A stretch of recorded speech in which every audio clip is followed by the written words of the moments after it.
Selamat siang pemirsa, inilah headline news pukul 13 waktu Indonesia bagian Barat bersama saya Glorinata. Pemirsa, Presiden Prabowo Subianto melakukan kunjungan kenegaraan ke Tiongkok atas undangan Presiden Xi Jinping.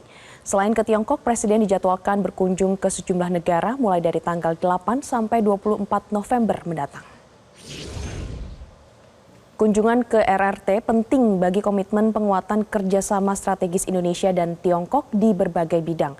Setelah dari Tiongkok, Presiden Prabowo dijadwalkan bertemu dengan Presiden Amerika Serikat Joe Biden. Pihak istana juga membuka kemungkinan Presiden Prabowo bertemu dengan Presiden terpilih Donald Trump.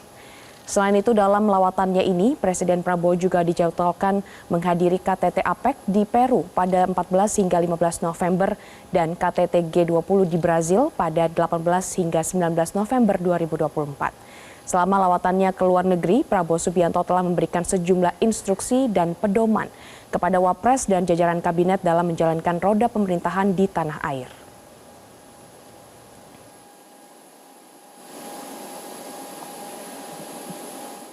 Ini saya kira menunjukkan bahwa Indonesia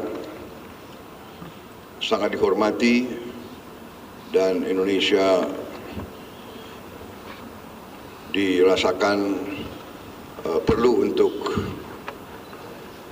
diundang dan diadakan pertemuan-pertemuan bilateral dan multilateral membicarakan masalah-masalah yang sangat penting bagi keadaan tidak hanya ekonomi, tapi di suasana geopolitik saat ini yang penuh ketegangan.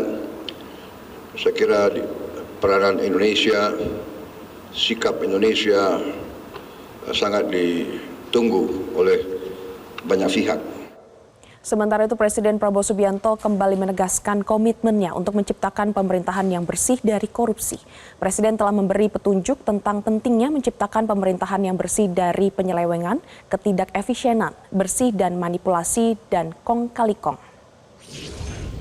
Tetapi saya juga memberi petunjuk dalam upaya kita minggu-minggu ini, 1-2 bulan ke depan kita siapkan benar-benar semua persiapan untuk kita mulai bekerja keras tahun 25 untuk memenuhi program-program yang sudah kita canangkan. Khusus dalam upaya besar kita untuk menciptakan pemerintahan yang bersih dari penyelewengan, bersih dari ketidakefisiensi, bersih dari manipulasi, bersih dari kong kali kong dengan pihak-pihak lain. Saya memberi petunjuk kepada semua pihak dalam pemerintah, terutama Kabinet Merah Putih, untuk bertindak dengan tegas tapi dengan arif, dan tidak boleh ada unsur-unsur politis dalam melaksanakan katakanlah kampanye ini. Harus tegas, harus berani, tapi juga upayanya harus bersih dari muatan-muatan politis dan dari dendam-dendam politik. Yang kita ingin ciptakan adalah suasana pemerintah bersih.